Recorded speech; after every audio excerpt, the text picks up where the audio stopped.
Hey everyone, and welcome. Today, we're going to dive into the incredible architecture of movement. I'm talking about the bony framework that lets us stand, walk, run, you name it. We're about to take a journey down the lower limb, starting at the hip and going all the way to the tips of our toes. So let's get started. You know, it seems so basic, right? Just putting one foot in front of the other.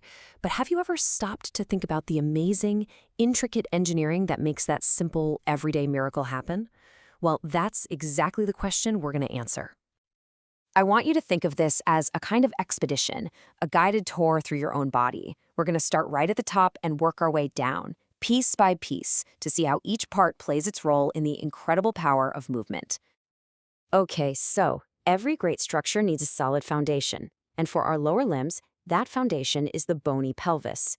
This is the critical anchor point that connects your legs to your spine. It's where it all begins.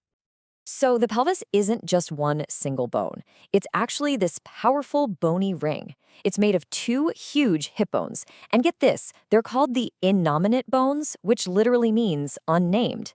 And they're joined at the back by the sacrum. The sacrum itself is actually 5 of your vertebrae all fused together, with that tiny little coccyx or tailbone right at the very bottom. And it gets even cooler. Each of those big unnamed hip bones started out as 3 separate bones when you were born: the ilium, the ischium, and the pubis. Over time, they fused together at this one specific spot, a deep cup-like socket called the acetabulum.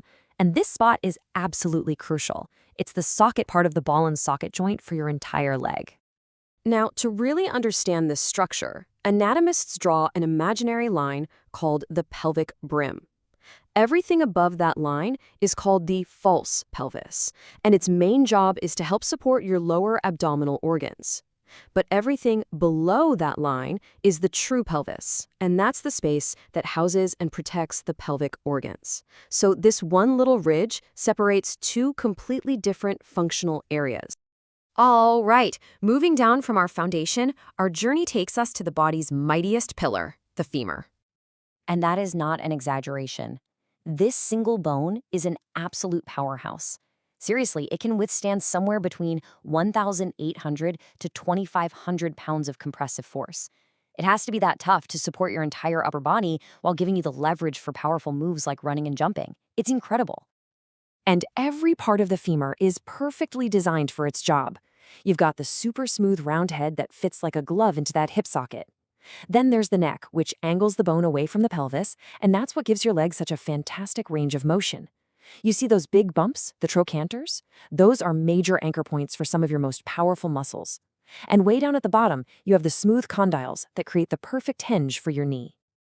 Okay, our journey continues past the knee, where the femur meets the 2 bones of the shin.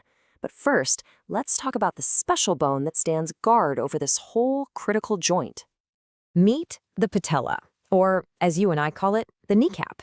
It just sits right there in front of the knee joint, and it's actually embedded inside the tendon of your big quadriceps muscle.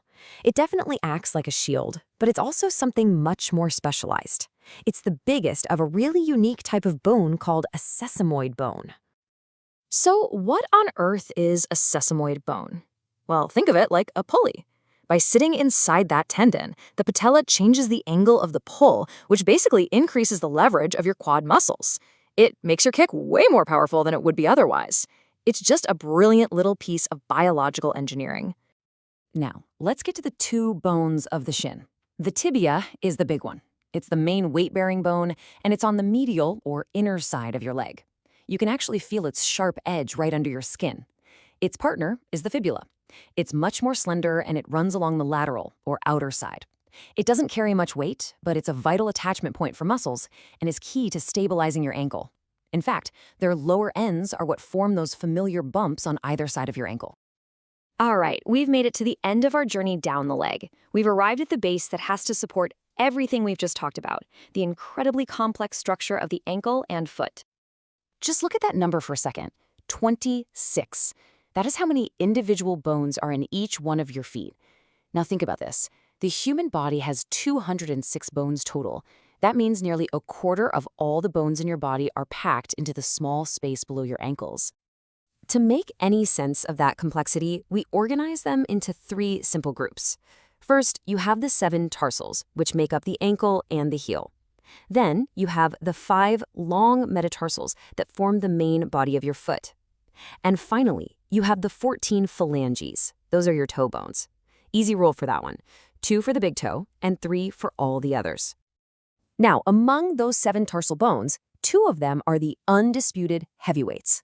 The talus sits right on top, and it's the one that takes all the weight coming down from the tibia. Right underneath it is the calcaneus, the biggest tarsal bone, which forms your heel. It's the first part of your body to hit the ground when you take a step. But here's the thing. The foot isn't some flat, rigid platform. Its bones are arranged to create these crucial arches, and they act as your body's own natural shock absorbers. And here's a cool fact. You're not born with them. Babies have flat feet. These supportive curves only develop as kids learn to stand and walk, which strengthens all the supporting ligaments and muscles. So this table breaks down the 2 main longitudinal arches. You can see the higher medial arch, the one that runs along the inside of your foot. And then there's the flatter lateral arch on the outside. Just notice how each one is formed by a very specific combination of those tarsal and metatarsal bones, all interlocking to create a base that is both strong and flexible at the same time. So let's zoom out for a second and put our whole expedition together. What we've really just seen is nothing short of an architectural marvel. We started at the foundation, right? That strong, stable pelvic ring that anchors our limbs and protects our organs. From there, we traveled down that great pillar, the femur, through the ingenious pulley system of the patella at the knee, and along the dynamic duo of the tibia and fibula. And finally, we landed on the base, that intricate collection of 26 bones, all perfectly arched to support our entire body and adapt to any terrain we walk on. From the pelvis all the way down to the phalanges, every single bone has a purpose, and together they create this amazing architecture that lets you walk, run, dance, and explore your world. So the only real question left is, what will you build with it?